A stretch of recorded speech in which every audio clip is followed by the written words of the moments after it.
Je vous le disais, en titre, on en sait un peu plus sur les dossiers Thomas Sankara, du coup d'État et de l'attaque de Yimdi. Le commissaire du gouvernement et le procureur du Faso étaient face à la presse aujourd'hui. Si au tribunal militaire, des avancées notables sont signalées avec des jugements annoncés avant la fin de l'année, ce n'est pas le cas au tribunal de grande instance de Ouagadougou, notamment pour ce qui concerne le dossier de l'insurrection. Explication, Amadou Ilboudo, Oumar Zombré. Le commissaire du gouvernement, Alioune Nzaré, se veut clair et précis. Les 4 dossiers majeurs à lui confier, entre autres le coup d'État, l'affaire Thomas Sankara, l'attaque de la poudrière de Yimdi, connaissent des évolutions significatives. Et pour 2 d'entre eux au moins, Alioune Nzaré annonce avec certitude le bout du tunnel. Le parquet militaire estime qu'à la date d'aujourd'hui, nous serons en mesure de tenir donc les délais à nous impartis.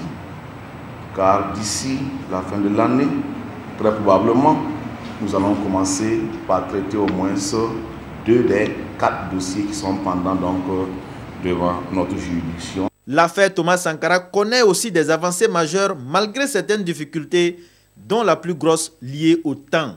Mais qu'à cela ne tienne, la justice continue sa traque de la vérité. 14 personnes ont été inculpées, 7 sont en détention et 7 sont non détenus. 2 en fuite font l'objet de mandats d'arrêt.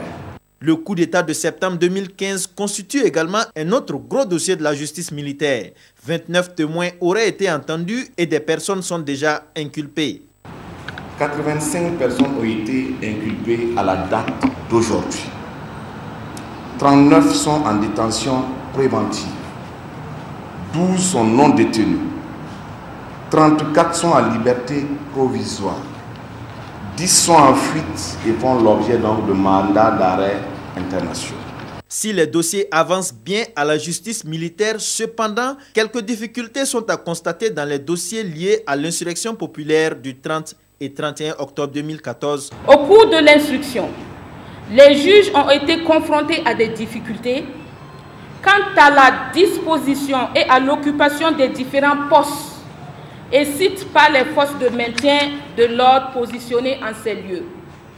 Quant à l'identification des responsables de chaque unité, la situation des lieux exacts où les faits ont été commis, l'identification et l'adresse des victimes blessées, l'obtention des certificats médicaux et des actes de décès, et aussi par rapport à la non-comparution de certaines personnes convoquées, et enfin, la coopération peu efficace ou difficile avec certaines autorités de la place. Le cas Zida n'a pas été occulté. Pour Maïza Sérémé, la justice attend toujours d'auditionner le général Yacouba Zida. Il faut dire que par rapport au général Zida, lors des événements des 30 et 31 octobre, il était le chef des opérations du régiment de sécurité présidentielle.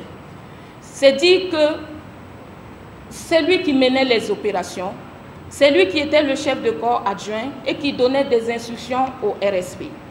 Donc c'est dire que s'il doit répondre, il va répondre devant le juge d'instruction et peut-être devant la haute cour de justice si effectivement sa responsabilité doit être engagée. Pour Maïza Sérémé, procureur du Faso, la justice est déjà en branle et ne s'arrêtera que si toute la lumière est faite sur l'insurrection populaire. Une lumière qui est sans doute attendue par tous les Burkinabés.